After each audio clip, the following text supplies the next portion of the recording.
So we see it everywhere. The couple globetrotting together, working out together, basically doing everything side by side. And it's often sold to us as #relationship goals. And before I continue with this video, let me clarify by saying that I believe that sharing experiences with your loved ones is amazing, full stop. However, the constant focus on we can quietly pressure us to blend in. And unknowingly, we lose our individuality and what makes us unique in order to fit. Let me explain. The story we're told is that true love means totally merged lives. But what about your personal dreams?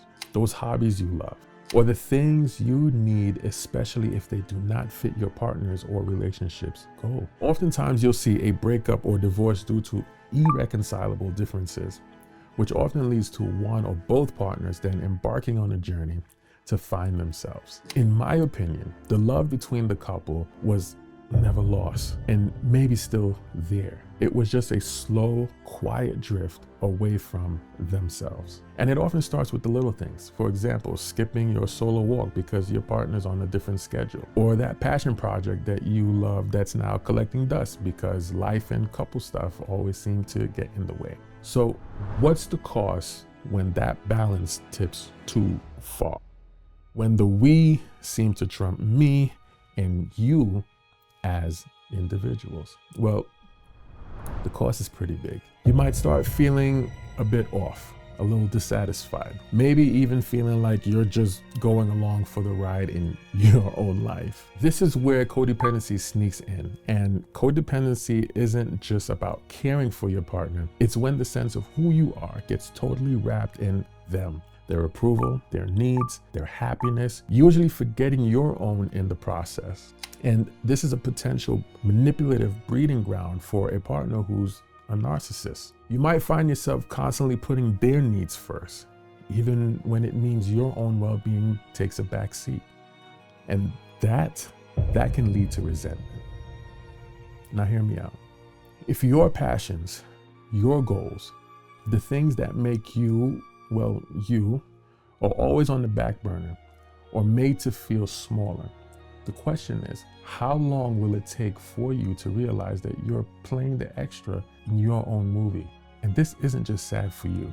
It can actually start to wear down the relationship itself. A strong relationship needs two whole people, not two halves trying to mush together to feel complete. The truth about couple self-care is this: looking after your own well-being is not selfish. Actually, it's crucial for a happy and healthy relationship. It's knowing that yes, you're a part of a team, but you're also a whole person with your own needs, passions, and dreams. When you feed your own interests and hold on to who you are, it doesn't push your partner away. In fact, it gives you more to bring to the table.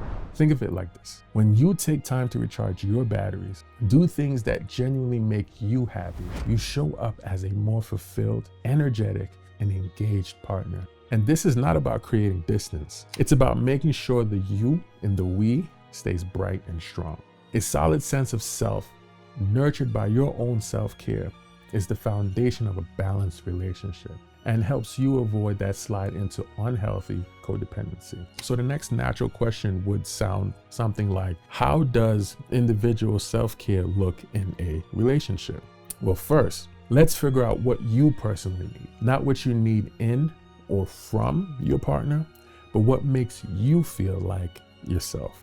I jokingly tease my wife and call her a nerd because of her love for a good book. It's one of her me time activities. And in this context, I use the word love sparingly because the excitement she's in while she's telling me of that good book, I'll probably never understand. But however, I'll continue to hold space for her in that exchange. But for you, what idea or activity brings you joy or excitement? Is it woodworking? Is it that pole dancing class that sparked your interest? Is it that passion project that you've been putting off? Once you've locked in on what you want to do, the next thing is to talk about it. Clearly and respectfully communicate that need to your partner, and also encourage them to find individual pursuits. This builds a vibe of mutual respect and support. And finally, schedule that me time. Just as you would schedule a date night, make it a priority. This helps build healthy interdependence, where you both support each other, but also can stand on your 2 feet. It's about understanding that your partner isn't the sole keeper of your happiness. And guess what? You're not theirs. Here's the thing, when both of you feel whole and confident, the relationship just gets stronger and more satisfying. If any of this resonates with you, maybe take a moment this week to think about one small thing you can do to reclaim a little piece of you. If this is helpful, like this video and subscribe for more personal development and building stronger relationships from the inside out. When you start putting your individual self-care first, the good feelings and the excitement overflows into your relationships, and it makes a real difference. You'll probably notice your communication gets better because you're feeling more centered and less likely to be resentful. You'll handle challenges as a couple with more emotional strength and stability. And most importantly, when both of you are doing well as individuals, you can connect on a much deeper, much genuine level. That's something that just doing everything together can never achieve. So stop losing yourself. The truth is, by taking care of your own individuality, you're not just looking out for number one, you're actually building a healthier and vibrant week.